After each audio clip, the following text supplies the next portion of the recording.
NATO, ఐరోపా సమైక్య కూటములను లోపలి నుంచే చిన్నభిన్నం చేయడమే లక్ష్యంగా రష్యా అధ్యక్షుడు వ్లాదిమిర్ పుతిన్ ఒక రహస్య వ్యూహాన్ని రూపొందించినట్లుగా అంతర్జాతీయ కథనాలు వెల్లడిస్తున్నాయి. క్రెమ్లిన్లో జరిగిన అత్యున్నత స్థాయి రహస్య సమావేశంలో వ్యూహాత్మక నిర్ణయాలు తీసుకున్నట్లు నిఘా వర్గాలు తెలిపాయి.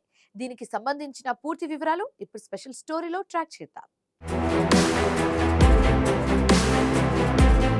పాశ్చాత్య దేశాల రక్షణ కూటమి అయిన నాటోను, అలాగే ఐరోపా సమైక్యను సైనిక పరంగా నేరుగా ఢీకొట్టకుండా అంతర్గతంగా, రాజకీయంగా, భౌతికంగా అస్థిరపరిచి కూల్చివేయడం లక్ష్యంగా రష్యా అధ్యక్షుడు వ్లాదిమిర్ పుతిన్ తన సైనిక, నిఘా విభాగాలకు స్పష్టమైన ఆదేశాలు జారీ చేసినట్లు అంతర్జాతీయ నివేదికలు స్పష్టం చేస్తున్నాయి. నిఘా ఉన్నతాధికారులు అందించిన వివరాల ప్రకారం క్రెమ్లిన్ వేదికగా జరిగిన ఒక అత్యంత రహస్య సమావేశంలో రష్యా ఒక ద్విముఖ వ్యూహాన్ని ఖరారు చేస్తుంది. నాటో ఉమ్మడి రక్షణ కట్టుబాటు ధీమాను, బలాన్ని పరీక్షించడంతో పాటు దానికి సమాంతరంగా మోల్డోవా దేశంలో తీవ్రమైన రాజకీయ, భౌతిక అస్థిరతను సృష్టించడం ఈ ప్లాన్ ప్రధాన ఉద్దేశం. అంతర్జాతీయ నిఘా వర్గాల అంచనా ప్రకారం నాటో కూటమికి చెందిన రక్షణ దృఢత్వాన్ని పరీక్షించే రష్యా చర్యలు రాబోయే శరదృతువు నాటికే ప్రారంభమయ్యే అవకాశం ఉంది. ఈ రహస్య ఆపరేషన్లలో భాగంగా నాటో తూర్పు సరిహద్దుల్లో గుర్తింపు లేని ఆయుధ బృందాల ద్వారా సరిహద్దు ఉల్లంఘనలు చేయటం, వ్యవస్థాగత సైబర్ దాడులకు పాల్పడటం, కీలక మౌలిక సదుపాయాలను ధ్వంసం చేసే సబోటేజ్ చర్యలు చేపట్టడం వంటి ప్రణాళికలు ఉన్నాయి.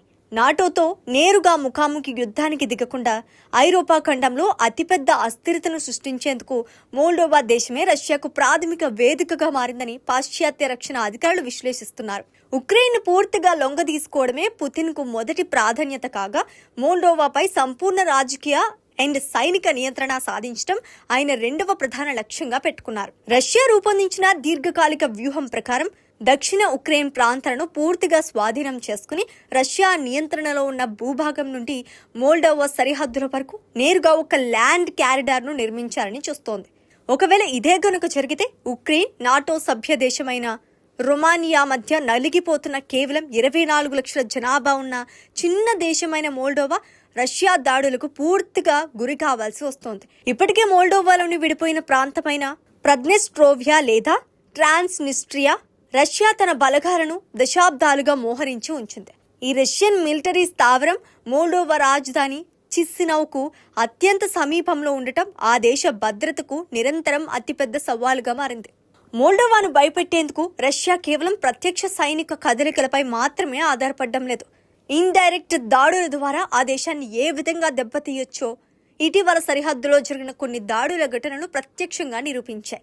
ఉక్రెయిన్లోని జల విద్యుత్ కేంద్రంపై రష్యా జరిపిన దాడి కారణంగా డ్నీస్టర్ నదిలో భారీగా చమురు లీకై తీవ్ర కాలుష్యం ఏర్పడింది. ఈ ఘటనల వల్ల మోల్డోవాలోని 3వ అతిపెద్ద నగరమైన బాల్టీతో పాటు పరిసర ప్రాంతాలకు తాగునీటి సరఫరా పూర్తిగా నిలిచిపోయింది. అంతేకాకుండా మోల్డోవాకు విద్యుత్తును సరఫరా చేసే పశ్చిమ ఉక్రెయిన్లోని హై వోల్టేజ్ పవర్ లైన్లను లక్ష్యంగా చేసుకుని రష్యా డ్రోన్ దాడులు జరపడంతో ఆ దేశంలో తీవ్ర ఇంధన సంక్షోభం ఏర్పడింది. ఈ పరిణామాలపై జర్మన్ డిఫెన్స్ చీఫ్ జనరల్ కార్టన్ బ్రూయర్ తీవ్ర ఆందోళన వ్యక్తం చేశారు. యూరప్ తూర్పు సరిహద్దుల్లో ప్రతిరోజు సాంప్రదాయేతర హైబ్రిడ్ దాడులు జరుగుతూనే ఉన్నాయని స్పష్టం చేశారు.